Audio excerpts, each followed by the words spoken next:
मैं पास्टर फराद अपने तमाम साइमीन को उर्दू सुहार चर्च की सारी कलीसिया को आज के इस खूबसूरत और बाबरकत दिन के मौका पे बहुत बहुत सलाम पेश करता हूँ और आप सबको ईद क़यामतुल मसीह की बहुत बहुत मुबारकबाद पेश करता हूँ। अज़ीज़ों, हम खुदावंद की शुक्रगुजारी करते हैं जिसने हमें ज़िंदगी ज़मीन पर कायम रखा। आज मेरे लिए, आपके लिए एक बड़ा फतह का दिन है। It's Sunday surprise.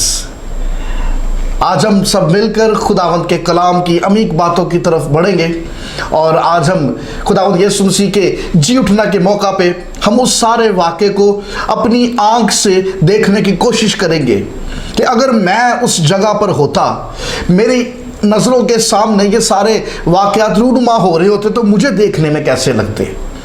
मैं चाहता हूँ कि आप मेरे साथ निकालिए मत्ती रसूल की मार्फत लिखी गई अंजील और उसका 28 बाब। हम पहली आयत से पढ़ना शुरू करेंगे। मत्ती की अंजील उसका 28 बाब। खुदावंद के कलाम में लिखा है, और सब्बत के बाद हफ्ता के पहले दिन पौ फूटते वक्त मरियम मगदलीनी और दूसरी मरियम कब्र को देखने आई, और देखो एक बड़ा भंचाल आया, क्योंकि खुदावंद का फरिश्ता आसमान से उतरा और पास आकर पत्थर को लुढ़का दिया और उस पर बैठ गया। उसकी सूरत बिजली की मानित थी और उसकी पोशाक बर्फ की मानित सफ़ेद थी, और उसके डर से निगहबान कांप उठे और मुर्दा से हो गए। और फरिश्ता ने औरतों से कहा, तुम ना डरो, क्योंकि मैं जानता हूं कि तुम यीशु को ढूंढती हो जो मसलूब हुआ था। छठी आयत, वो यहाँ नहीं है, क्योंकि वो अपने कहने के मुताबिक जी उठा है। हालेलुया। खुदावंद के पाक कलाम के पढ़े सुने और समझे जाने पे उसकी खास बरकत हो। आमीन। अज़ीज़ों, इससे पहले कि हम खुदावंद के कलाम की अमीक बातों की तरफ कदम बढ़ाएं, मैं चाहता हूं कि आइए हम सब अपने सरों को झुकाएं, अपनी आंखों को बंद करें और अपने आप को खुदावंद की जिंदा आवाज़ सुनने के लिए तैयार करें। जिंदा मेहरबान आसमानी बाप, हम दिल की गहराइयों से खुदावंद शुक्रगुजारी करते हैं इस वक्त, इस मौका के लिए, इस पल के लिए जो आपने हमारी ज़िंदगी में अता किया। खुदावंद यीशु जी, हम आपके कदमों में झुक जाते हैं और आज इस फतह के मौका पर, आज इस सेलिब्रेशन के मौका पे हम सब मिलकर खुदावंद यीशु जी आपके जी उठने के दिन को सेलिब्रेट करते हैं और शुक्रगुजारी करते हैं कि आपने खुदावंद यीशु जी हमारे लिए फिदिया दिया, मौत और कब्र पर आप फाते हुए और हमें गुनाह के उस बंद से आज़ाद किया, हमारी कीमत अदा की और हमें दुनिया से अलग कर दिया। हम आपकी शुक्रगुजारी करते हैं खुदावंद। आज इस कलाम के वसीला से तमाम जाने जो इस आवाज़ को सुनती हैं, बड़ी तकवीत दीजिए, दिलों को रोशन कीजिए, दिल की आंखों को खोलिए, समझने वाला दिल अता कीजिए, जहन के तालों को खोलिए, इन बातों, इस वाक़या को समझने की हमें गहरी समझ अता कीजिए। पाक रूह जी, हम आपको वेलकम करते हैं, हम मिन्नत करते हैं, आप हमारी मदद और हमारी रहनुमाई कीजिए, छुइए, ब्लेस कीजिए। तमाम जानों को जो सुनती हैं बड़ी बरकत दीजिए, अपने कलाम की कुव्वत से ब्लेस कीजिए और रूहानी तौर पर आप में पैवस्ता होने का फजल बख्शिए। ये सब कुछ मांगते हैं मसीह यीशु के जिंदा जलाली और कदूस नाम में, आमीन। अजीजों, आज मेरे लिए, आपके लिए, बल्कि पूरी दुनिया में तमाम ईमानदारों के लिए ये एक बड़ा खुशी का दिन है। इट्स अ रेज़रेक्शन संडे, ईद क़यामतुल मसीह, जब खुदावंद यीशु मसीह मेरा और आपका मुनज्जी मौत और कब्र पर फतह पा गया। मौत फतह का लुकमा हुई, वो हार गई, वो शिकस्त खुर्दा है, और मेरे और आपके यीशु ने अपने वादे के मुताबिक मौत पर फतह पाई। और आज हम मिलकर खुदावंद की इस फतह में शामिल होते हैं। मैं जब इस सारे मंजर पे गौर करता हूं, मैं चाहता हूं कि कुछ पल के लिए आप भी इस सारे होली वीक को एक दफा फिर से रिवाइज करके देखिए, इस सारे मंजर को रिवाइज कीजिए और देखिए। पाम संडे के रोज खुदावंद यीशु मसीह का शहाना दाखिला शहर के अंदर हुआ। मंडे को खुदावंद यीशु मसीह ने फिर उस जगह को विजिट किया और वहां पर जितने भी चीजें बेचने वाले थे, मनी चेंजर्स या जानवर फरोख्त करने वाले थे, उन सब के तख्तों को उल्टा और उन सब की दुकानों को बंद कर दिया। ट्यूसडे वाले दिन फक्की और फरीसी इन सब ने मिलकर इस बात का मंसूबा बांधना शुरू किया कि इसको जल्द से जल्द किस तरह से पकड़ा जाए। वेडनेसडे को इन्होंने यहूदा इस्करियोती से मुलाकात की और फिर थर्सडे को आखिरी फसा खाने के बाद खुदावंद यीशु मसीह को लगभग रात 9 बजे बागे गतसमनी में से अरेस्ट कर लिया गया। और हम जब इन चारों अनाजील को मिला के पढ़ते हैं तो पता चलता है कि रात 9 बजे से लेकर जुमे की सुबह 3 बजे तक खुदावंद यीशु मसीह को कभी पिलातुस के पास, कभी हेरोदिस के पास, कभी काहिनों के पास, आगे पीछे सुबह 3 बजे तक खुदावंद यीशु मसीह को ये लोग लेके फिरते रहे, उसके ऊपर मुकदमे चलाते रहे, झूठे गवाहों से उसको मुजरिम साबित करने की कोशिश में लगे रहे। और जब हम मरकस की अंजील का मुताला करते तो मरकस रसूल ये बताता है कि सुबह 9 बजे जुम्मे के रोज खुदावंद यीशु मसीह को सलीब पर खड़ा कर दिया गया और दोपहर 3 बजे खुदावंद यीशु मसीह ने अपनी जान दे दी। उसके बाद होली सैटरडे, या जिसे आप मुकद्दस सबत कह लीजिए, it was a silent sabbath, silent Saturday. हमें सबत के रोज, हफ्ते के रोज, सैटरडे के दिन बिल्कुल खामोशी दिखाई देती है। Then there comes a Sunday, अरे फिर इतवार का रोज आता है। इट्स अ रेजरेक्शन संडे, ये कोई नॉर्मल संडे नहीं है, इट्स अ रेजरेक्शन संडे।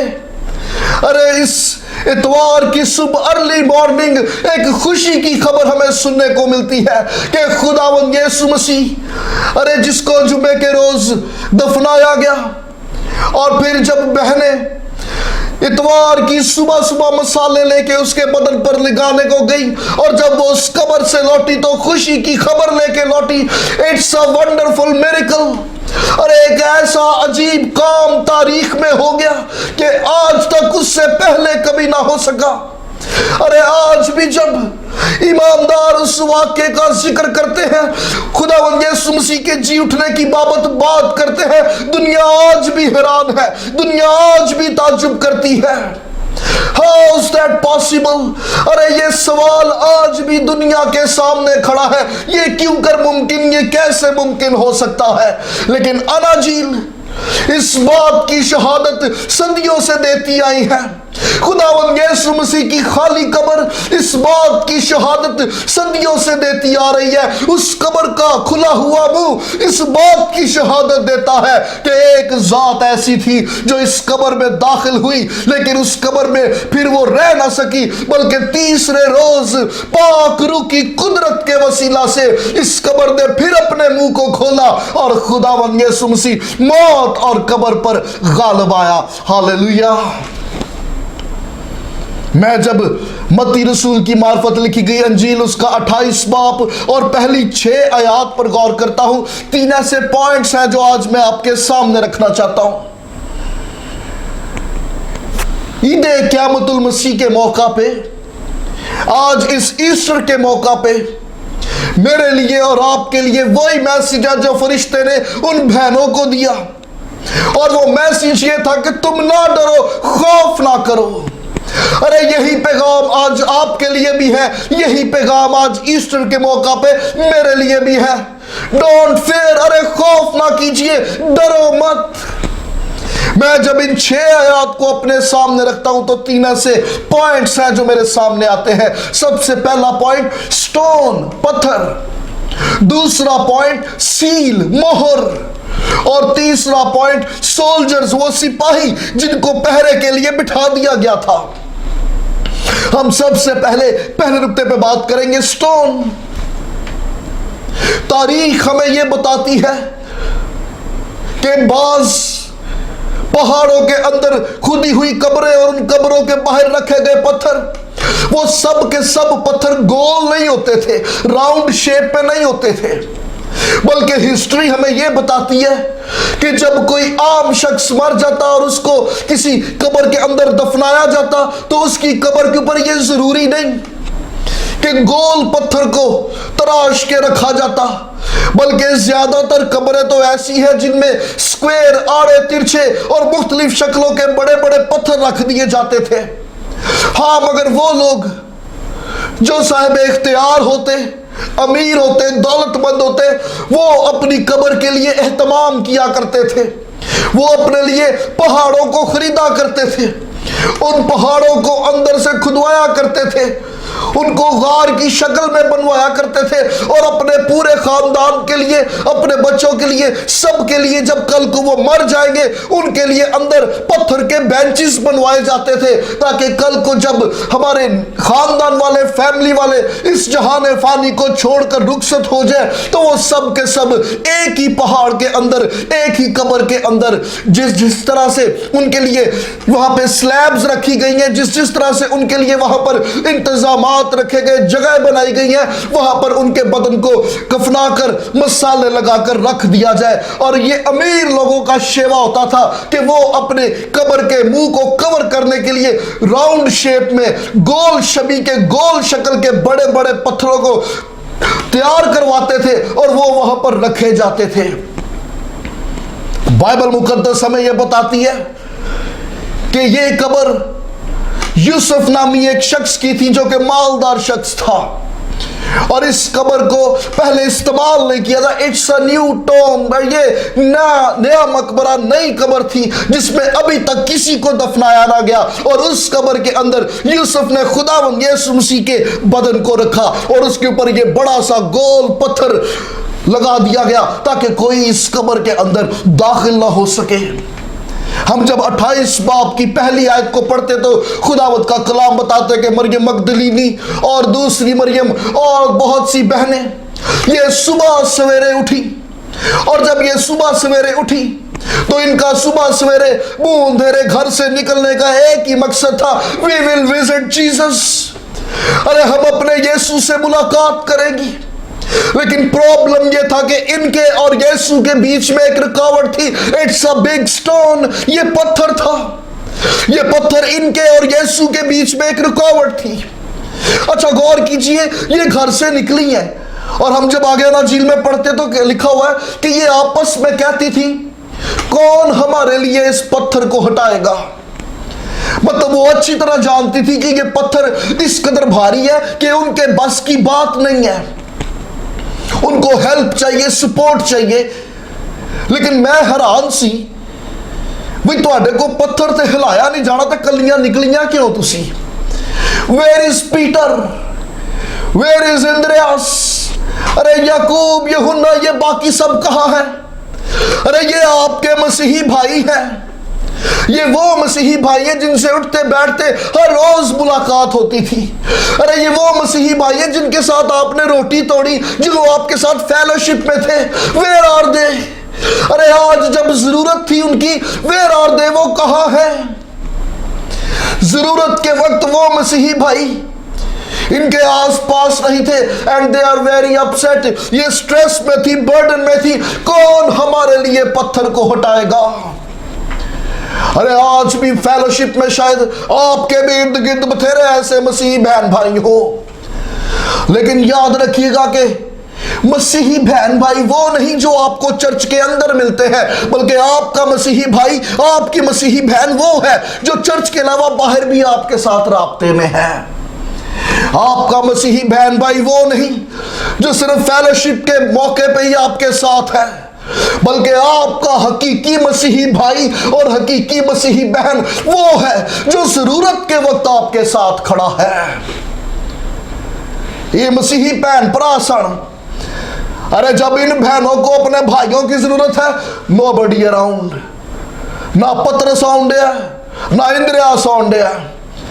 ये बहनें खुद ही हिम्मत करके घर से निकली, अगरचे इनको पता था कि ये पत्थर नहीं हटा सकती, लेकिन फिर भी ये यीशु को विजिट करने के लिए बढ़ती जा रही हैं। ये अच्छी तरह जानती थी इनके लिए ये काम मुश्किल है, लेकिन उसके बावजूद ये बढ़ती जा रही है। ये अच्छी तरह जानती थी कि इनके और यीशु के बीच में एक बहुत बड़ा पत्थर है, रुकावट है। जब तक वो रुकावट हटेगी नहीं, अरे तब तक ये यीशु को विजिट नहीं कर सकती, तब तक ये अपने उस काम को अंजाम नहीं दे सकती। लेकिन इन सब के बावजूद ये दलेरी से यीशु की तरफ कदम बढ़ाती जा रही है। And there is a good news, ये रास्ते में परेशान थी, अपसेट थी, डिस्टर्ब थी कि कौन हमारी इस रुकावट को दूर करेगा, अरे कौन हमारे लिए इस प्रॉब्लम को सॉल्व करेगा, ये हमारे बस का नहीं, ये हमारे बस से बाहर है। खुदावंद का कलाम ये बताता है एक बड़ा भूचाल आ गया, आसमान से खुदावंद ने कुम्मक को भेजा, एक फरिश्ता आ गया और उस फरिश्ते ने आके इस पत्थर को हटा दिया। हालेलुया। आज भी खुदावंद अपने बेटे बेटियों से यही तवक्को करता है, आप कम से कम वो तो कीजिए जो आप कर सकते हो, जो आपके बस से बाहर है वो खुदावंद आप करेगा। हालेलुया। आज इस ईस्टर के मौका पे आपके लिए मैसेज ये है, अरे डरो मत, आप जो कर सकते हो आप वो कीजिए। आप मसीह की तरफ कदम बढ़ा के तो देखिए, वो फिर देखिएगा कि वो किस तरह से आपके रास्ते में आने वाले हर बड़े पत्थर को आसमान से कुम्मक भेजकर, आसमान से मदद को भेजकर किस तरह से रास्तों को हमवार बनाता है। हालेलुया।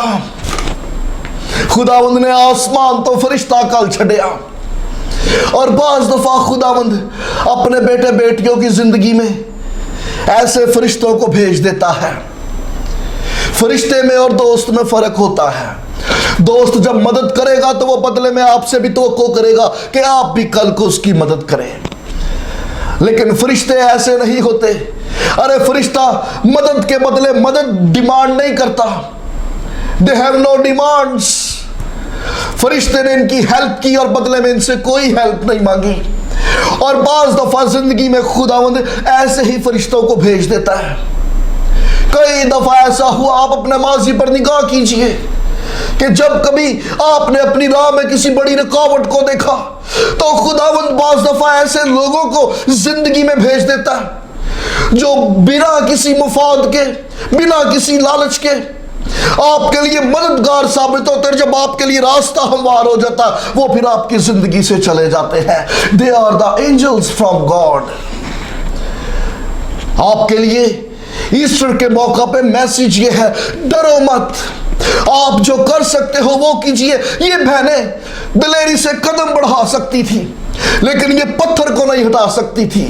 इन बहनों ने वो किया जो ये कर सकती थी, और बदले में खुदावंद ने इनके लिए वो किया जो ये नहीं कर सकती थी। आपके लिए भी मैसेज ये है आज ईद क़यामतुल मसीह के मौका पे, अरे आप खुदावंद की तरफ कदम बढ़ा कर तो देखिए, वो अजीब तरीके से आसमान से कुम्मक भेजकर आपके रास्ते में आने वाली हर रुकावट को अजीब तौर से हटा देगा। हालेलुया। पहली बात थी स्टोन, दूसरी बात सील। फकीयों और फरीसियों ने पिलातूस के पास जाके दरख्वास्त की, कहीं ऐसा ना हो जाए उसके शागिर्द आए और आके लाश को चुरा ले जाए और कल को ये दावा करें कि वो जिंदा हो गया, क्योंकि वो कहता था अपनी जिंदगी में कि वो तीसरे दिन जी उठेगा। हमें आपका अप्रूवल चाहिए, स्टैंप चाहिए, ताकि कोई शख्स जुर्रत ना कर सके। और खुदावंद का कलाम बताता है कि ना सिर्फ कब्र के ऊपर पत्थर को लुढ़काया गया, बल्कि उसके ऊपर सील कर दी गई, स्टैंप लगा दी गई।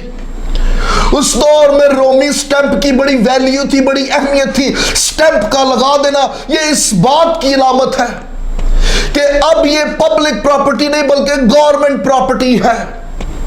अब ये प्राइवेट प्रॉपर्टी नहीं रही, अब इसके ऊपर किसी इंसान का हक नहीं बल्कि सरकार का हक है, क्योंकि सरकार के ऊपर स्टैंप लगी हुई है। अब यहां पर जो भी एक्टिविटी होगी, अब यहां पर जो भी काम होगा वो सरकार की मर्जी से होगा, वो गवर्नमेंट की परमिशन से होगा। अगर गवर्नमेंट कहे हाँ तो फिर काम हो सकता है, अगर गवर्नमेंट कहे ना तो फिर इस जगह पर, इस प्रॉपर्टी पर, इस लोकेशन पर कुछ नहीं हो सकता। और अगर कोई सरकार के खिलाफ जाए, अगर कोई गवर्नमेंट के खिलाफ जाए तो उसको बागी तस्वर किया जाएगा, और बागी की सजा सजाए मौत है। इस कब्र के ऊपर स्टैंप को लगा दिया गया, सील कर दिया गया, ताकि कोई शख्स रोम की सरकार के खिलाफ जाने की जुर्रत ना कर सके।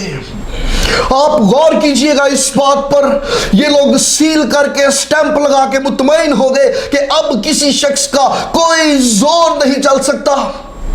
लेकिन मैं खुदावंद की शुक्रगुजारी करता हूं क्योंकि उसने अपनी कुदरत, अपने जोर के साथ इस सील को तोड़कर यह साबित कर दिया कि इस जहान का इख्तियार, इस जहान की गवर्नमेंट, इस जहान का कानून सिर्फ इस जहान के लोगों को ही रोक सकता है। लेकिन वो जो बादशाहों का बादशाह है, अरे उसको इस रुए जमीन पर अपनी मर्जी को जाहिर करने के लिए, अपने मंसूबों की तकमील के लिए किसी गवर्नमेंट, किसी इख्तियार वाले, किसी कानून साज की परमिशन की कोई जरूरत नहीं, because he is a king of Kings. Hallelujah. अरे इनको लगता था कि ये सील कर देंगे तो एक्टिविटीज रुक जाएंगी, लेकिन ये सील सिर्फ इंसानों को रोक सकती थी। अरे ये सील खुदावंद को नहीं रोक सकती थी। हालेलुया। खुदावंद का मंसूबा, खुदावंद का मिशन अपने तकमील तक पहुंचा। हालेलुया। इन्होंने कबर उत्ते सील कर दी क्योंकि इन्हों लगता सी कि बाहरों कुछ ना हुए, लेकिन हकीकत तो यह थी कि काम बाहर नहीं, अरे काम तो कब्र के अंदर हो रहा है। अरे पाक रूह तो अंदर ही अंदर काम कर रहा है। अरे जिंदगी तो अंदर ही अंदर दी जा रही है। और याद रखिएगा कि आज भी दुश्मन रास्ते में रुकावटें पैदा करने की कोशिशों में लगा है। अरे आज भी दुश्मन पैरों में बेड़ियां डालने की कोशिशों में लगा है। मगर याद रखिएगा कि खुदावंद के काम करने का अंदाज मुनफरिद है। अरे वो बाहर नहीं, वो तो अंदर ही अंदर से दिलों को तोड़ता और सोचों को बदलता। पाक रूह अंदर ही अंदर से जिंदगियों को बदलता जाता है, नई जिंदगी अता करता जाता है। हालेलुया। पहली बात थी स्टोन, दूसरी बात सील, और तीसरी और आखिरी बात सोल्जर्स। आप गौर कीजिए इस बात पे, ये सिपाही वहां पर पहरेदार थे और इन्होंने ये सारा मंजर अपनी आंख से देखा। भूचाल आया और एक बड़ा ही जलाली फरिश्ता इन्होंने आते देखा और उस फरिश्ते ने आके उस कब्र के पत्थर को लुढ़का दिया और ऊपर बैठ गया। ये सारा मंजर इन सोल्जर्स ने अपनी आंख से देखा, मतलब ये इस सारे वाकये के चश्मदीद गवाह थे। अगर ये सिपाही सच पे खड़े रहते तो ये सबसे पहले गवाह साबित होते और अनाजील के अंदर सुर्खियों में इनका नाम लिखा जाता। लेकिन अफसोस इस बात के कि ये लोग मुआवजा लेके सच से फिर गए और झूठ, वो झूठ जो इनको बताया गया था उसी झूठ का प्रचार करते रहे कि डेड बॉडी जो है, बॉडी यीशु मसीह की जो चोरी हो गई, शागिर्दों ने चोरी कर ली। उधर से बहनें आई, बहनों ने भी सारे मंजर को देखा और खुशी खुशी उस खाली कब्र से वापस लौटी। और जब वो वापस लौटी, खुदावंद का कलाम बताता है यीशु उनको मिला और यीशु ने उनको वादा किया, I will see you again, मैं तुम्हें फिर मिलूंगा, जाके भाइयों को कह दो। इसका मतलब कि उस रोज कब्र से बहनें भी लौटी और सिपाही भी लौटे। एक खबर तो वो जो बहनें लेकर लौटी और एक खबर वो जो सिपाही लेकर लौटे। बहनों ने आके ये मुनादी शुरू कर दी कि कब्र खाली है क्योंकि यीशु मसीह जी उठा है। अरे हमने उसका दीदार हासिल किया, खुदावंद यीशु मसीह मुर्दों में से जी उठा है। यही बात लेकर जब सिपाही हैकल में पहुंचे, सिपाहियों ने मुआवजा लेकर यह कहना शुरू कर दिया कि यीशु मसीह कोई जिंदा नहीं हुआ, बल्कि उसके शागिर्दों ने उसकी जिस्म को चोरी कर लिया। और अब वो ये कहते फिर रहे हैं कि खुदावंद यीशु मसीह जी उठा। मतलब उस रोज खुदावंद यीशु मसीह की कब्र से दो तरह की न्यूज निकली। एक वो लोग थे जो कहते थे कि यीशु जी उठा और एक वो लोग थे जो कहते थे कि यीशु जी नहीं उठा। अरे वो जिंदा नहीं है बल्कि उसके बदन को चोरी कर लिया गया है। और ये दुश्मन की एक चाल है। दुश्मन खुशखबरी के पैगाम में मिलावट पैदा करता, उसको दबाने, उसको खत्म करने की ताक में रहता है। और दुश्मन आज भी खुशखबरी के पैगाम को नेस्तो नाबूद करने, उसको मिटाने, उसको खत्म करने की ताक में है। आज ये आपके लिए और मेरे लिए मैसेज है कि मैं और आप किस खबर को सुनते हैं। अरे मैं और आप किस न्यूज से इंप्रेस होते हैं। याद रखिएगा कि वो लोग जिन्होंने बहनों की बात को मान लिया, जिन्होंने बहनों की बात को तस्लीम कर लिया, अरे उनकी मुलाकात यीशु से हो गई। यीशु ने अपना आप उनके ऊपर जाहिर कर दिया। मगर वो लोग जो ये कहते थे कि यीशु कोई मुर्दों में से जिंदा नहीं हुआ, उनको मसीहा का दीदार भी हासिल नहीं हुआ, और वो लोग साबित ना कर सके खुदावंद यीशु मसीह जिंदा हुआ। खुदावंद यीशु मसीह ने इस बात को साबित किया अपना आप ईमानदारों के ऊपर जाहिर करके। वो 40 दिन तक शागिर्दों पे जाहिर होता है, उनसे मिलता रहा, उनसे बात करता रहा। खुदावंद यीशु मसीह उन्हीं पर जाहिर होता है जिन्होंने खुशखबरी के इस पैगाम को रिसीव किया और ईमान ले आए कि हाँ, खुदावंद यीशु मसीह मौत और कब्र पर फातेह हुआ, वो जिंदा है। और उन्होंने इस वादे को हासिल किया कि खुदावंद यीशु मसीह फिर हमसे मिलने को आएगा। लेकिन वो लोग जिन्होंने खुदावंद यीशु मसीह के जी उठने का यकीन ना किया, अरे उन्होंने मसीहा का दीदार भी हासिल नहीं किया। खुशी की बात यह थी कि वो लोग साबित ना कर सके कि वाकई खुदावंद यीशु मसीह का बदन चोरी हुआ, क्योंकि यीशु मसीह की बॉडी मिली नहीं। बथेरा ढूंढा लेकिन जिस्म नहीं मिला। वो कैसे मिलता? क्योंकि वो बदन, अरे वो बदन तो कब्र में से जी उठा है। इंसान ने तहकीक से पुराने सी पुरानी चीजों को खोज निकाला। डायनासोर्स की हड्डियां मिल गई, टाइटैनिक का मलबा समुद्र की तह में से निकल आया, मिस्र के कदीम से कदीम ताबूत मिल गए, लेकिन यीशु मसीह का बदन और उसकी हड्डियां आज भी इंसानों को नहीं मिली। अरे वो नहीं मिल सकती, क्योंकि वो बदन किसी कब्र के अंदर नहीं, बल्कि वो बदन तो कब्र और मौत पर फतह पाकर जी उठा है। और जिसने खुदावंद यीशु मसीह के जी उठने पर यकीन किया, भरोसा किया, एतमाद किया, खुदावंद यीशु मसीह का उस शख्स ने दीदार हासिल किया। हर उस शख्स के लिए खुदावंद यीशु मसीह का तरफ से वादा है, प्रॉमिस है, you will see me again. अरे तुम मुझे फिर देखोगे। आज यही पैगाम मेरे लिए और आपके लिए भी है। अरे मिलिए इन बहनों से। इनकी रास्ते में 3 तरह की रुकावटें थी। पहली रुकावट पत्थर, स्टोन। खुदावंद ने अजीब तौर से अपनी कुदरत से उस रुकावट को दूर किया। दूसरी रुकावट वो सील थी, वो मोहर थी, जो इख्तियार, दुनिया के कानून की तरफ एक इशारा है। लेकिन खुदावंद ने उस सील को तोड़ के ये साबित कर दिया कि इस जहान का कानून, इख्तियार और इख्तियार वाले कानून साज, अरे इनके बनाए गए कवानीन बादशाहों के बादशाह को रोक नहीं सकते।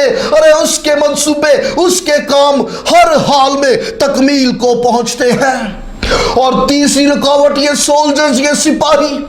खुदावंद का कलाम कहता है इन बहनों को यह भी डर था कि वहां पर सिपाही है। अरे वो इनको शायद रोकेंगे, वो इनको मना करेंगे, लेकिन मत्ती की अंजील बताती है कि इससे पहले कि बहनें वहां पर पहुंचती, ये सिपाही उस सारे मंजर को देख के वहां पर मुर्दा से हो गए। और जब ये मुर्दा सी हालत में है, ये बहनों को आते जाते देख रहे, लेकिन ये कुछ कर नहीं पा रहे, क्योंकि ये उस कंडीशन में नहीं। इन बहनों के रास्ते में जो जो रुकावट थी, अरे खुदावंद ने अपनी कुदरत से, अपने जोर से हर एक रुकावट को अपने कंट्रोल में कर लिया। अरे आपके लिए आज ईद क़यामतुल मसीह के मौका पे मैसेज ये है। आपके भी रास्ते में शायद कोई ऐसा ही बड़ा पत्थर हो, लेकिन मैसेज ये है, खौफ ना कीजिए। अरे आपके भी रास्ते में शायद कोई ऐसी एक्टिविटी हो जो आपके कदमों को रोकती है, आपके लिए मैसेज ये है, खौफ ना कीजिए। आपके भी रास्ते में शायद ऐसी ही कुछ ऑपोजिशन हो जो आपको आगे बढ़ने से रोकती हो, आपके लिए मैसेज ये है, खौफ ना कीजिए। खुदावंद अपनी कुदरत से हर तरह की रुकावट को, खुदावंद अपनी कुदरत से हर तरह की ऑपोजिशन को आप कंट्रोल करेगा। अरे आपकी ऑपोजिशन करने वाले, आपकी मुखालफत करने वाले, आपके रास्ते में रोड़े अटकाने वाले देखते रह जाएंगे, लेकिन वो आपको रोक ना पाएंगे, क्योंकि खुदावंद अपना हाथ बढ़ाकर आपके रास्तों को हमवार कर रहा है। हालेलुया।